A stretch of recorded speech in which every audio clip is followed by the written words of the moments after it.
উপজেলায় ভালো লাগতেছে দেখতে। সাঁতার কাটা অনেকদিন পর হবে এখানে, তো ভালো লাগতেছে। ফ্রেন্ডরা মিলে আসছি এখানে, আমরা দেখতে ভালো লাগতেছে। এটা আসলে অনেক অনুভূতি, কারণ এই সাঁতার প্রতিযোগিতা বা সাঁতার খেলা আমাদের মাঝে সবকিছু হারিয়ে যাচ্ছে। আমাদের যেহেতু পার্শ্ববর্তী জেলা হচ্ছে লালমনির ঐতিহ্যবাহী নদী হচ্ছে তিস্তা নদী থাকার কারণে বা বাচ্চাদের সাঁতার প্রতিযোগিতা বা সাঁতার শেখা অনেক ভালো। সাঁতার শিখলে অনেক বিপদে যে আমরা নদী পারাপার হচ্ছি, নৌকা থেকে পড়ে গেলে সাঁতার জানা থাকলে আসলে আমাদের জন্য ভালো। আর আসলে সাঁতার প্রতিযোগিতাটা মানে খেলার উপজেলার প্রশাসকের অনেক ভালো হয়েছে, যা আমাদের মাঝে এবং আমাদের বাচ্চাদের মাঝে এটা আসলে ভালোভাবে জানা এবং বোঝা হয়ে যাবে যে সাঁতার আসলে আমাদের জানতে হবে। মানে আর কি কালের নিয়মে আমি ফার্স্ট হয়েছি, আমার সাঁতার হয়তো বা ভালো হয়েছে, সেই জন্য আমি ফার্স্ট হয়েছি। এটা অন্যতম কারণ হচ্ছে সাঁতারের কিছু নিয়ম আছে। যেমন প্রথম নিয়ম, সাঁতারে যতটুকু পারা যায় নিজের শরীরকে পানির উপরে আর কি ভাসানোর চেষ্টা করা লাগবে।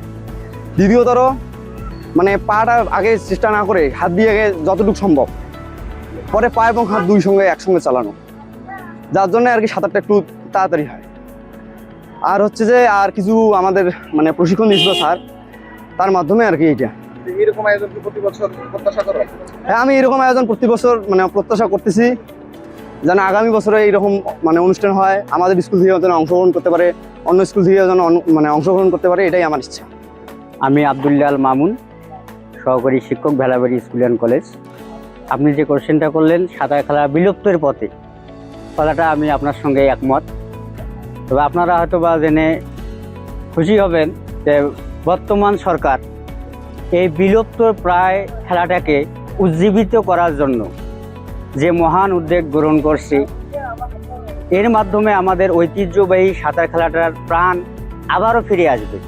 আমরা বাংলাদেশ যেহেতু নদীমাতৃক দেশ, আমাদের প্রত্যেক নাগরিকেরই উচিত সাঁতার খেলাটাকে আয়ত্তে নেওয়া।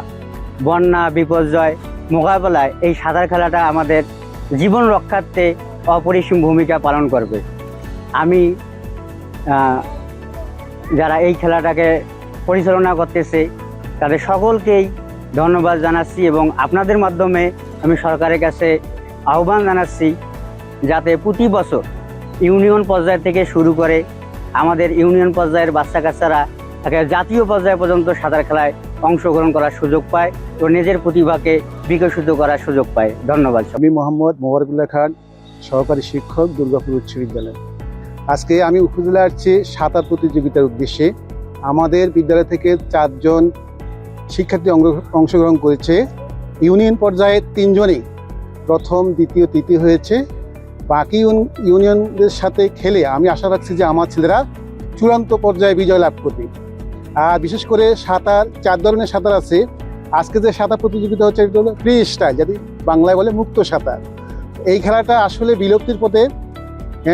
বিশেষ করে উপজেলা পর্যায়ে যে কর্মকর্তারা যারা এই খেলার উদ্যোগ নিয়েছে তাদেরকে আমি স্বাগত জানাই, যাতে এই খেলাটা চলমান থাকে, বাচ্চারা যাতে খেলাধুলার প্রতি আগ্রহী থাকে এবং বিভিন্ন অপরাধ কাণ্ড থেকে তারা যাতে খেলাধুলার খেলে এবং বিভিন্ন অপরাধ কাণ্ড থেকে তারা দূরে থাকে, এই প্রত্যাশা করছি আমি।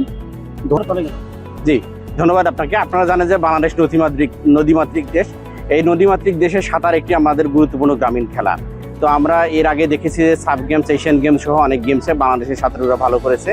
তো আমরা ইদানিং এই উদ্যোগ সরকার গ্রহণ করেছে যে খেলাকে পেশা হিসেবে গ্রহণ করার জন্য, এবং সাঁতারকে আমরা অন্যতম আন্তর্জাতিক পর্যায়ে আমাদের দেশকে তুলে ধরার অন্যতম মাধ্যম হিসেবে এটাকে সরকার চিহ্নিত করেছে। আমরা এই সাঁতারকে আরও বেশি প্রমোট করতে চাই। উপজেলা প্রশাসন কর্তৃক আয়োজিত মুখ্য উদ্দেশ্য আমাদের নতুন প্রজন্মের ছেলেমেয়েরা বেশি সোশ্যাল মিডিয়ায় আসক্ত হয়ে যাচ্ছে, আমাদের ঐতিহ্য হারিয়ে যাচ্ছে এবং তাদের শারীরিক সক্ষমতাও দূর হচ্ছে। এই শারীরিক সক্ষমতা সহ মেধা বিকাশ, মাদক নিরসনের লক্ষ্যেই মূলত আমাদের উপজেলা প্রশাসন কর্তৃক এই সাঁতার প্রতিযোগিতা, যার মাধ্যমে আমরা এই জাতিকে একজন দক্ষ সাঁতারু থেকে শুরু করে সুস্থ সবল জাতি হিসেবে গড়ে তোলার লক্ষ্যেই মূলত এই সাঁতার প্রতিযোগিতা।